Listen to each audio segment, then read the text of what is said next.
Welcome to our channel. Today we how to update IHSS provider personal information portal settings step by step clearly. To update IHSS provider personal information through the portal, start by visiting the IHSS website.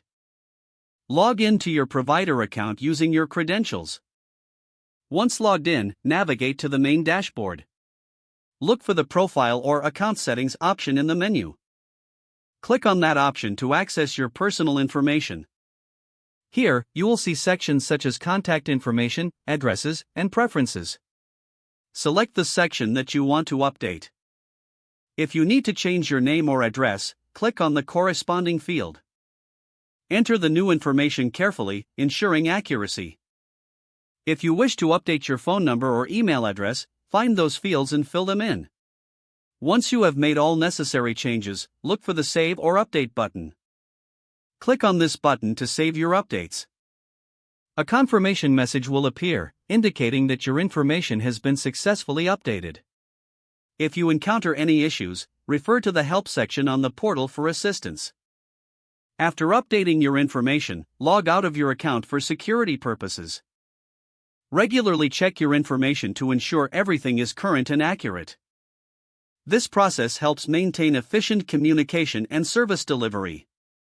If the page does not load, refresh the browser or try again in a private or incognito window.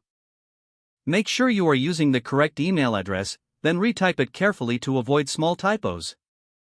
If your password is not accepted, use the Reset option and create a new strong password you can remember.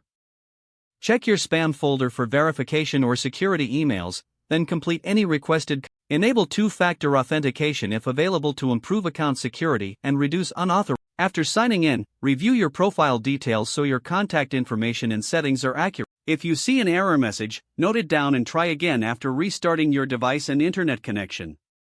Log out when you finish, especially on shared devices, to keep your account and payment information secure. If the page does not load, refresh the browser or try again in a private or incognito window. Make sure you are using the correct email address, then retype it carefully to avoid small typos. If your password is not accepted, use the Reset option and create a new strong password you can remember. Don't forget to like this video and subscribe to our channel for more step-by-step tech guides.